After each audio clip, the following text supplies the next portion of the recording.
What's going on? Welcome back to Trending Stocks. Today we're going to talk to you about SoFi. I want to give you a quick overview of some of the data points, what drove it higher today, and go over everything else you need to know. But first, make sure you guys hit that thumbs up. And with that, let's get right to it. SoFi did close 3.75% in the green. So round of applause. It just said F you to that 750 resistance and blew past it. And the reason why it did go up, not because it had any news or anything like that, but rather this. So right now there is a 49% likelihood of a 50 basis point cut for the September 18th meeting. So this seems to have came out of nowhere. So yesterday it was at 14, now it is at 49 because of the data that did come out today. So kind of a full 180, but kind of gets better than that because for the November 7th meeting, that also is still indicating another 50 basis point cut. So pretty much analysts were saying, like, what was it, 3 days ago, that we might have a one full 100 basis point cut in, I guess, 2024. Well, probably it's going to come a lot sooner than they anticipated. So in reality, I think the market is really starting to price that in.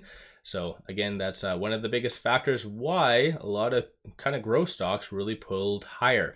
At the same time, you also see the fear and greed index at 49. So people's appetite for risk naturally is increasing, and that's very apparent based on this. So these are all the transactions that did occur on the secondary market above $100,000. So you see a very big amount of large amount of buying, some selling right here. So a lot of that was correlated with this right here. But aside from that, a lot of big buying.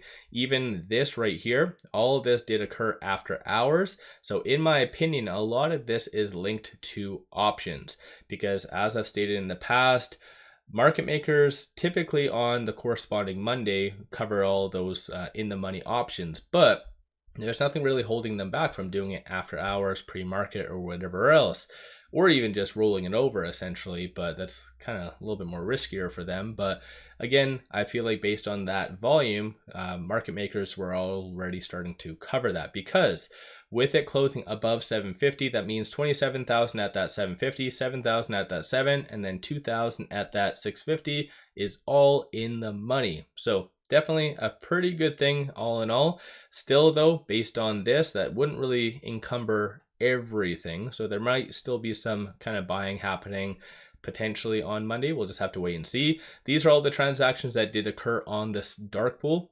So dark pool above $100,000, and obviously a lot of this is linked to shorting and other large entities. So a lot of transactions. You see a couple big ones right here around that $2 range. So 304 and 457 or 4.57. I don't know why I'm saying that weird. In all honesty, I don't know if you guys have been noticing, but over the last, this is unrelated to SoFi, but I started this damn 72-hour water cleanse or fast, whatever that. See, I can't even focus, man. It is mind-blowingly just so hard. And for those of you that fast out there, hats off to you. It is extremely hard, and I feel like I can't even focus sometimes. But back at it though.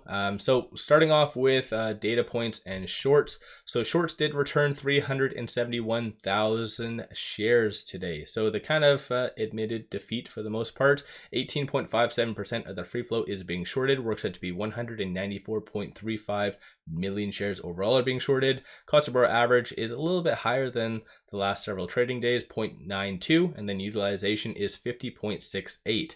And over the last little bit, so shorts have really started to double down. Obviously, I bring this up almost every single day. So today, I think is very iconic, the fact that they kind of, again, are admitting defeat. So if you kind of analyze all of this together, kind of goes to show that shorts do try to manipulate it close to strike prices. Just with SoFi at the 70s, so 770s around there, like there was no chance for them to really pull it to that 50-cent mark, right? So yeah, it's interesting, all the manipulation that does happen behind the scenes with SoFi. But right now, with it closing at $7.74, it is trading between this R1 and R2. So 767 is going to be the strong support that you'll want to watch for in the next several trading days. So come next week, and then $7.90 is going to be that next strong resistance / target. Didn't really touch that, but SoFi does have a lot of kick-ass momentum, and even on the technicals, it is indicating that it's ready to break out. So today it did get above that 200-day moving average,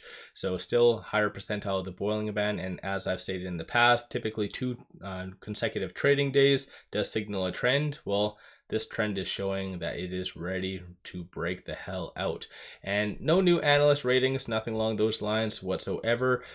Based on this right over here, I'll quickly go pop over to IBKR. So you do see right over here, this is all, or the Elliott Wave technicals. So $7.72 is that strong pivot. So basically where it landed on.